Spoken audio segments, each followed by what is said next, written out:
Dans la lumière de la suspension qui éclairait la cuisine, Monsieur Jacotin voyait d'ensemble la famille courbée sur la pâture et témoignant par des regards obliques qu'elle redoutait l'humeur du maître. La conscience profonde qu'il avait de son dévouement et de son abnégation, un souci étroit de justice domestique, le rendait en effet injuste et tyrannique, et ces explosions d'hommes sanguins, toujours imprévisibles, entretenaient à son foyer une atmosphère de contrainte qui n'était du reste pas sans l'irriter. Ayant appris dans l'après-midi qu'il était proposé pour les palmes académiques, il se réservait d'en informer les siens à la fin du dîner. Après avoir bu un verre de vin sur sa dernière bouchée de fromage, il se disposait à prendre la parole, mais il lui sembla que l'ambiance n'était pas telle qu'il l'avait souhaitée pour accueillir l'heureuse nouvelle.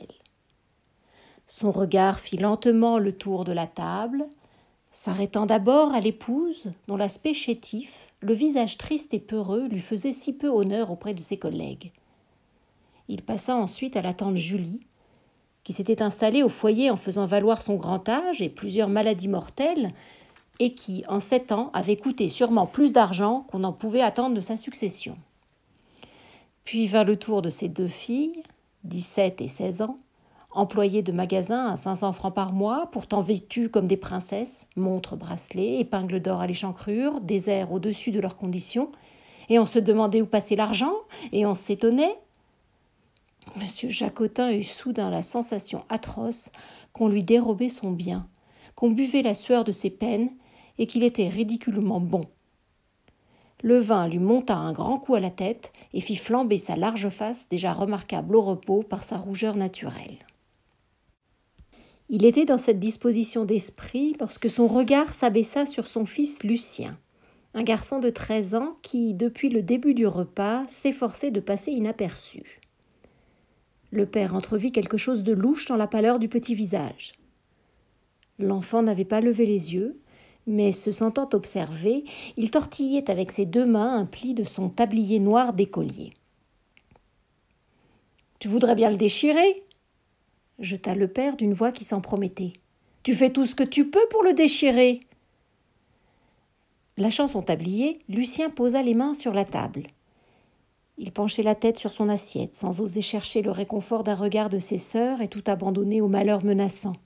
« Je te parle, dis donc. Il me semble que tu pourrais me répondre. Mais je te soupçonne de n'avoir pas la conscience bien tranquille. » Lucien protesta d'un regard effrayé. Il n'espérait nullement détourner les soupçons, mais il savait que le père eût été déçu de ne pas trouver l'effroi dans les yeux de son fils. « Non, tu n'as sûrement pas la conscience tranquille. Veux-tu me dire ce que tu as fait cet après-midi ?»« Cet après-midi, j'étais avec Pichon. Il m'avait dit qu'il passerait me prendre à 2 heures. En sortant d'ici, on a rencontré Chapusseau qui allait faire des commissions. D'abord, on a été chez le médecin pour son oncle qui est malade. Puis, depuis avant-hier, il se sentait des douleurs du côté du foie. Mais le père comprit qu'on voulait l'égarer sur de l'anecdote et coupa. « Ne te mêle donc pas du foie des autres. On n'en fait pas tant quand c'est moi qui souffre. Dis-moi plutôt où tu étais ce matin. » « J'ai été voir avec Fourmont la maison qui a brûlé l'autre nuit dans l'avenue Poincaré. »« Alors comme ça, tu as été dehors toute la journée, du matin jusqu'au soir. »« Bien entendu, puisque tu as passé tout ton jeudi à t'amuser, j'imagine que tu as fait tes devoirs. » Le père avait prononcé ces dernières paroles sur un ton doucereux qui suspendait tous les souffles. « Mes devoirs ?» murmura Lucien. « Oui, tes devoirs. J'ai travaillé hier soir en rentrant de classe. »« Je ne te demande pas si tu as travaillé hier soir. Je te demande si tu as fait tes devoirs pour demain. » Chacun sentait mûrir le drame et aurait voulu l'écarter. Mais l'expérience avait appris que toute intervention en pareille circonstance ne pouvait que gâter les choses et changer en fureur la hargne de cet homme violent. Par politique, les 2 sœurs de Lucien feignaient de suivre l'affaire distraitement, tandis que la mère, préférant ne pas assister de trop près à une scène pénible, fuyait vers un placard. Monsieur Jacotin, lui-même au bord de la colère, hésitait encore à enterrer la nouvelle des palmes académiques. Mais la tante Julie, mue par de généreux sentiments, ne put tenir sa langue. « Pauvre petit, vous êtes toujours après lui. Puisqu'il vous dit qu'il a travaillé hier soir, il faut bien qu'il s'amuse aussi. » Offensé, M. Jacotin répliqua avec hauteur. « Je vous prierai de ne pas entraver mes efforts dans l'éducation de mon fils. Étant son père, j'agis comme tel et j'entends le diriger selon mes conceptions. Libre à vous, quand vous aurez des enfants, de faire leurs 100 000 caprices. » La tante Julie, qui avait 73 ans, jugea qu'il y avait peut-être de l'ironie à parler de ses enfants à venir. Froissée à son tour, elle quitta la cuisine. Lucien la suivit d'un regard ému et la vit un moment dans la pénombre de la salle à manger, luisante de propreté, chercher à tâtons le commutateur. Lorsqu'elle eut refermé la porte, M. Jacotin prit toute la famille à témoin qu'il n'avait rien dit qui justifiât un tel départ, et il se plaignit de la perfidie qu'il y avait à le mettre en situation de passer pour un malotru. Ni ses filles, qui s'étaient mises à desservir la table, ni sa femme ne purent se résoudre à l'approuver, ce qui eût peut-être amené une détente. Leur silence lui fut un nouvel outrage. Rageur, il revint à Lucien. « J'attends encore ta réponse, toi. Oui ou non as-tu fait tes devoirs ?» Lucien comprit qu'il ne gagnerait rien à faire traîner les choses et se jeta à l'eau. « J'ai pas fait mon devoir de français. » Une lueur de gratitude passa dans les yeux du père. Il y avait plaisir à entreprendre ce gamin-là. « Pourquoi, s'il te plaît ?» Lucien leva les épaules en signe d'ignorance et même d'étonnement, comme si la question était saugrenue. « Je le moudrais, » murmura le père en le dévorant du regard. Un moment, il resta silencieux, considérant le degré d'abjection auquel était descendu ce fils ingrat qui, sans aucune raison avouable et apparemment sans remords, négligeait de faire son devoir de français. « C'est donc bien ce que je pensais, » dit-il, et sa voix se mit à monter avec le ton du discours. « Non seulement tu continues, mais tu persévères. Voilà un devoir de français que le professeur t'a donné vendredi dernier pour demain. Tu avais donc 8 jours pour le faire et tu n'en as pas trouvé le moyen. Et si je n'en avais pas parlé, tu allais en classe sans l'avoir fait. Mais le plus fort, c'est que tu auras passé tout ton jeudi à flâner et à paresser. Et avec qui ? Avec un pichon, un fourmon, un chapuzot, tous les derniers, tous les cancres de la classe. Les cancres dans ton genre. Qui se ressemblent s'assemblent. Bien sûr que l'idée ne te viendrait pas de t'amuser avec Béruchard. Tu te croirais déshonoré d'aller jouer avec un bon élève. Et d'abord, Béruchard n'accepterait pas, lui. Béruchard, je suis sûr qu'il ne s'amuse pas. Et qu'il ne s'amuse jamais. C'est bon pour toi. Il travaille, Béruchard. La conséquence, c'est qu'il est toujours dans les premiers. Pas plus tard que la semaine dernière, il était 3 places devant toi. Tu peux compter que c'est une chose agréable pour moi qui suis toute la journée au bureau avec son père. Un homme pourtant moins bien noté que moi. Qu'est-ce que c'est que Béruchard ? Je parle du père. C'est l'homme travailleur, si on veut, mais qui manque de capacité. Et sur les idées politiques, c'est bien pareil que sur la besogne. Il n'a jamais eu de conception. Et Béruchard, il le sait bien. Quand on discute de choses et d'autres, devant moi, il n'emmène pas large. N'empêche, s'il vient à me parler de son gamin qui est toujours premier en classe, c'est lui qui prend le dessus quand même. Je me trouve par le fait dans une position vicieuse. Je n'ai pas la chance, moi, d'avoir un fils comme Béruchard, un fils premier en français, premier en calcul, un fils qui rafle tous les prix. Lucien, laisse-moi ce rond de serviette tranquille. Je ne tolérerai pas que tu m'écoutes avec des airs qui n'en sont pas. Oui ou non, m'as-tu entendu ? Ou si tu veux une paire de claques pour t'apprendre que je suis ton père ? Paresseux, voyou, incapable, un devoir de français donné depuis 8 jours. Tu ne me diras pas que si tu avais pour 2 sous de cœur et que si tu pensais au mal que je me donne, une pareille chose se produirait. Non, Lucien, tu ne sais pas reconnaître. Autrement que ça, ton devoir de français, tu l'aurais fait. Le mal que je me donne, moi, dans mon travail, et les soucis et l'inquiétude, pour le présent et pour l'avenir. Quand j'aurai l'âge de m'arrêter, personne pour me donner de quoi vivre. Ah, il vaut mieux compter sur soi que sur les autres. Un sou, je ne l'ai jamais demandé, moi. Pour m'en tirer, je n'ai jamais été chercher le voisin. Et je n'ai jamais été aidé par les miens. Mon père ne m'a pas laissé étudier. Quand j'ai eu 12 ans en apprentissage, tirer la charrette et par tous les temps, l'hiver, les engelures et l'été, la chemise qui collait sur le dos. Mais toi, tu te prélasses. Tu as la chance d'avoir un père qui soit trop bon. Et ça ne durera pas. Quand je pense, un devoir de français, fainéant, sagouin. Soyez bon, vous serez toujours faible. Et moi, tout à l'heure, qui pensais vous mener tous, mercredi prochain, à voir jouer les Burgraves. Je ne me doutais pas de ce qui m'attendait en rentrant chez moi. Quand je ne suis pas là, on peut être sûr que c'est l'anarchie. C'est les devoirs pas faits, tout ce qui s'ensuit dans toute la maison. Et bien entendu, on a choisi le jour. Le père marqua un temps d'arrêt. Un sentiment délicat de pudeur et de modestie lui fit baisser les paupières. Le jour où j'apprends que je suis proposé pour les palmes académiques. Oui, voilà le jour qu'on a choisi. Il attendit quelques secondes l'effet de ces dernières paroles, mais à peine détachée de sa longue apostrophe, elle semblait n'avoir pas été comprise. Chacun les avait entendues, comme le reste du discours, sans en pénétrer le sens. Seule madame Jacotin, sachant qu'il attendait depuis 2 ans la récompense de services rendus, en sa qualité de trésorier bénévole à la Société locale de solfège et de philharmonie, l'UNSP, eut l'impression que quelque chose d'important venait de lui échapper. Le mot de palmes académiques rendit à ses oreilles un son étrange mais familier et fit surgir pour elle la vision de son époux coiffé de sa casquette de musicien honoraire et à califourchon sur la plus haute branche d'un cocotier. La crainte d'avoir été inattentive lui fit enfin apercevoir le sens de cette fiction poétique, et déjà elle ouvrait la bouche et se préparait à manifester une joie déférente. Il était trop tard.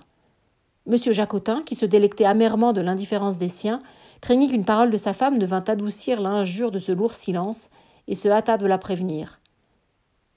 « Poursuivons, dit-il avec un ricanement douloureux.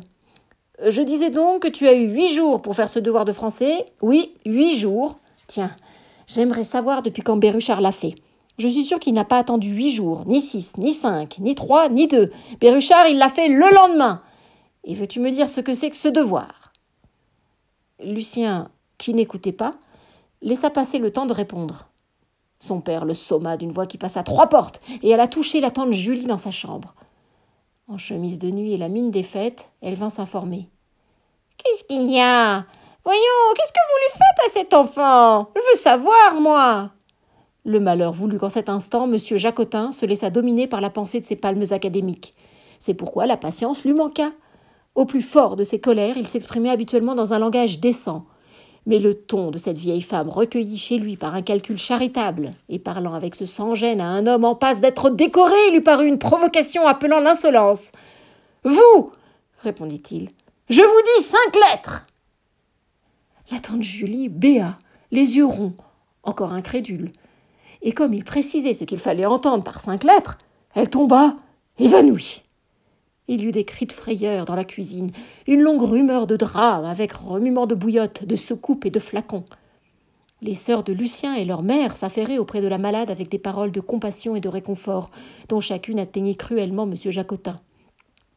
Elles évitaient de le regarder, mais quand par hasard leur visage se tournait vers lui, leurs yeux étaient durs. Ils se sentaient coupables, et plaignant la vieille fille, regrettaient sincèrement l'excès de langage auquel ils s'étaient laissés aller. Il aurait souhaité s'excuser, mais la réprobation qui l'entourait si visiblement durcissait son orgueil. Tandis qu'on emportait la tante Julie dans sa chambre, il prononça d'une voix haute et claire « Pour la 3e fois, je te demande en quoi consiste ton devoir de français. »« Oh, c'est une explication, » dit Lucien. « Il faut expliquer le proverbe « Rien ne sert de courir, il faut partir à point. » Et alors ? Je ne vois pas ce qui t'arrête là-dedans. » Lucien opina d'un hochement de tête, mais son visage était réticent. « En tout cas, file me chercher tes cahiers et au travail. Je veux voir ton devoir fini. » Lucien alla prendre sa serviette de classe qui gisait dans un coin de la cuisine, en sortit un cahier de brouillon et écrivit en haut d'une page blanche « Rien ne sert de courir, il faut partir à point. » Si lentement qu'il eût écrit, cela ne demanda pas 5 minutes. Il se mit alors à sucer son porte-plume et considéra le proverbe d'un air hostile et buté. « Je vois que tu y mets de la mauvaise volonté, » dit le père. « À ton aise. Moi, je ne suis pas pressé. J'attendrai toute la nuit s'il le faut. » En effet, il s'était mis en position d'attendre commodément. Lucien, en levant les yeux, lui vit un air de quiétude qui le désespéra. Il essaya de méditer sur son proverbe « Rien ne sert de courir, il faut partir à point. » Pour lui, il y avait là une évidence ne requérant aucune démonstration, et il songeait avec dégoût à la fable de La Fontaine, le lièvre et la tortue. Cependant, ses sœurs, après avoir couché la tante Julie, commençaient à ranger la vaisselle dans le placard, et si attentive fut-elle à ne pas faire de bruit, il se produisait des heurts qui irritaient M. Jacotin, lui semblant qu'on voulut offrir à l'écolier une bonne excuse pour ne rien faire. Soudain, il eut un affreux vacarme. La mère venait de laisser tomber sur l'évier une casserole de fer qui rebondit sur le carrelage. « Attention !» gronda le père. « C'est quand même agaçant. Comment voulez-vous qu'il travaille aussi dans une foire pareille ? Laissez-le tranquille et allez-vous-en ailleurs. Allez, la vaisselle est finie, allez vous coucher !» Aussitôt les femmes quittèrent la cuisine. Lucien se sentit livré à son père, à la nuit, et songeant à la mort de l'aube sous un proverbe, il se mit à pleurer. « Ça t'avance bien, lui dit son père. Gros bête, va !» La voix restait bourrue, mais avec un accent de compassion, car M. Jacotin, encore honteux du drame qu'il avait provoqué tout à l'heure, souhaitait racheter sa conduite par une certaine mansuétude à l'égard de son fils. Lucien perçut la nuance. Il s'attendrit et pleura plus fort. Une larme tomba sur le cahier de brouillon auprès du proverbe. Ému, le père fit le tour de la table, entraînant une chaise, et vint s'asseoir à côté de l'enfant. « Allons, prends-moi ton mouchoir et que ce soit fini. À ton âge, tu devrais penser que si je te secoue, c'est pour ton bien. Plus tard, tu diras « il avait raison ». Un père qui sait être sévère, il n'y a rien de meilleur pour l'enfant. Béruchard, justement, me le disait hier. C'est une habitude à lui de battre le sien. Tantôt c'est les claques, ou son pied où je pense, tantôt le martinet ou bien le nerf de bœuf. Il obtient de bons résultats. Sûr que son gamin marche droit et qu'il ira loin. Mais battre un enfant, moi, je ne pourrais pas. Sauf bien sûr comme ça, une fois de temps en temps. Chacun ses conceptions. C'est ce que je disais à Béruchard. J'estime qu'il vaut mieux faire appel à la raison de l'enfant. Apaisé par ces bonnes paroles, Lucien avait cessé de pleurer et son père en conçut de l'inquiétude. « Parce que je te parle comme à un homme, tu ne vas pas au moins te figurer que ce serait de la faiblesse. »« Oh non !» répondit Lucien avec l'accent d'une conviction profonde. Rassuré, M. Jacotin eut un regard de bonté. Puis, considérant d'une part le proverbe, d'autre part l'embarras de son fils, il crut pouvoir se montrer généreux à peu de frais et dit avec bonhomie. « Je vois bien que si je ne me bats la main à la pâte, on sera encore là à 4 heures du matin. Allons, au travail. Nous disons donc, rien ne sert de courir, il faut partir à point. Voyons. Rien ne sert de courir. » Tout à l'heure, le sujet de ce devoir de français lui avait paru presque ridicule à force d'être facile. Maintenant qu'il en avait assumé la responsabilité, il le voyait d'un autre œil.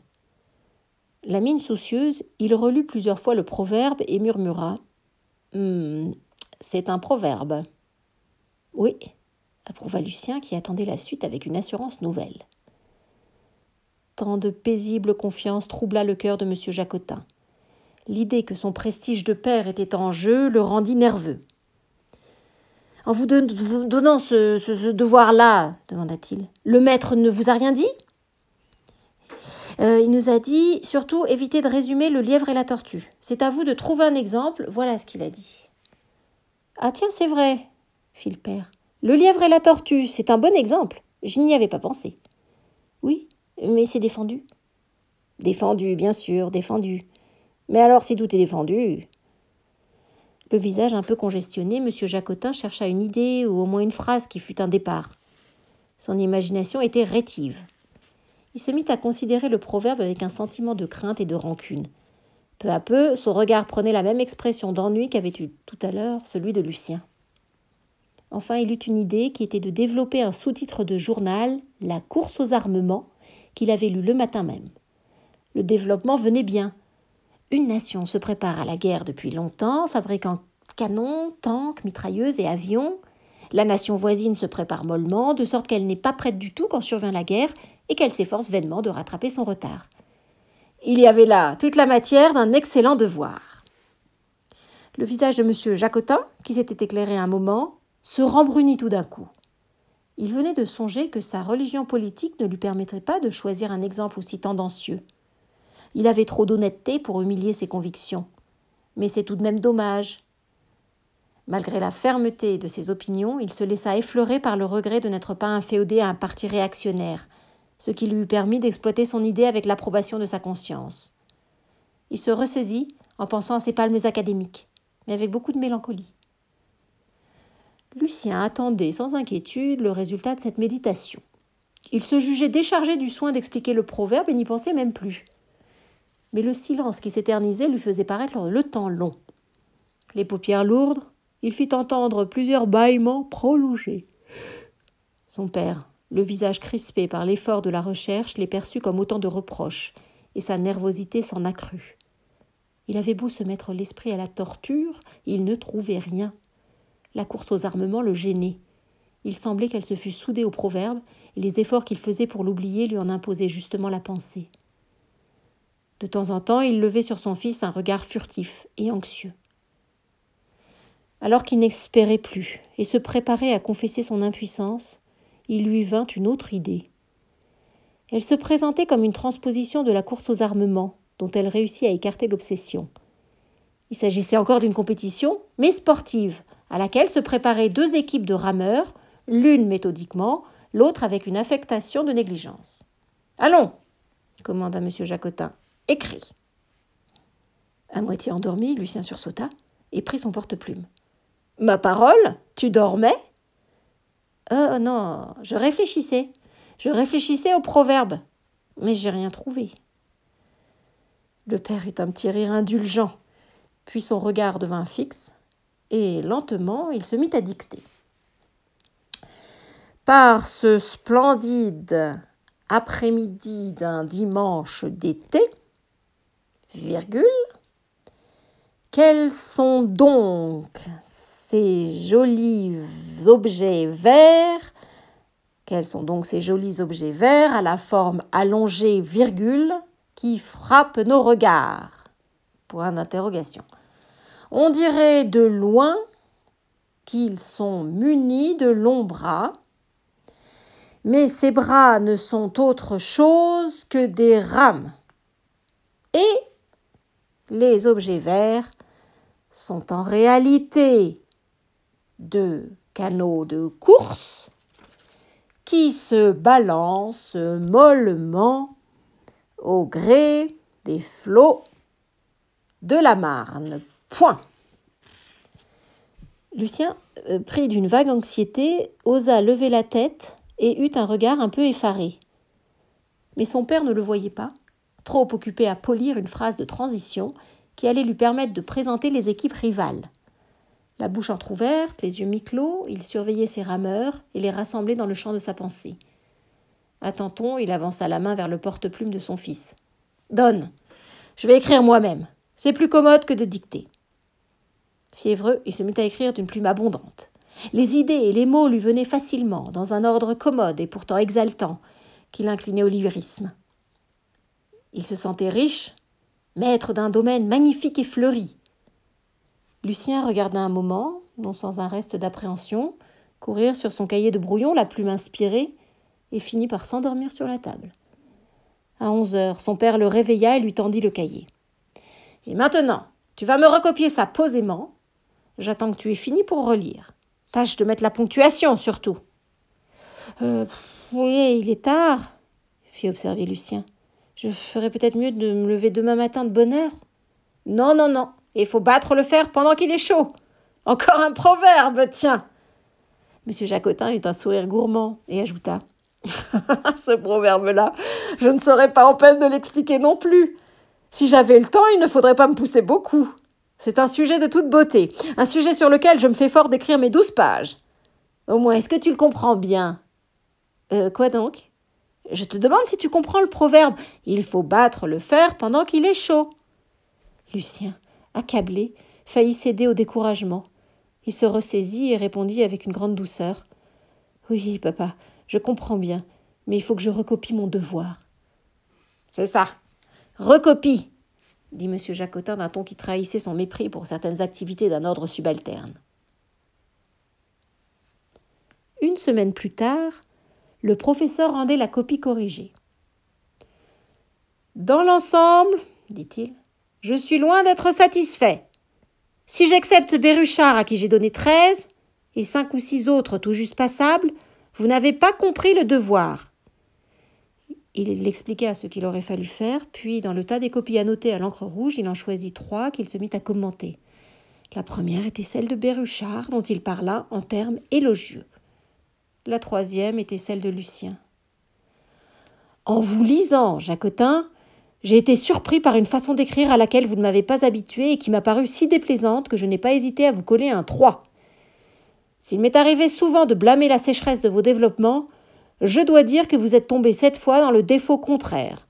Vous avez trouvé le moyen de remplir 6 pages en restant constamment en dehors du sujet. Mais le plus insupportable est ce ton endimanché que vous avez cru devoir adopter. Le professeur parla encore longuement du devoir de Lucien, qu'il proposa aux autres élèves comme le modèle de ce qu'il ne fallait pas faire. Il en lut à haute voix quelques passages qui lui semblaient particulièrement édifiants. Dans la classe, il y eut des sourires, des gloussements et même quelques rires soutenus. Lucien était très pâle. Blessé dans son amour-propre, il l'était aussi dans ses sentiments de piété filiale. Pourtant, il en voulait à son père de l'avoir mis en situation de se faire moquer par ses camarades. Élève médiocre, jamais sa négligence ni son ignorance ne l'avaient ainsi exposé au ridicule.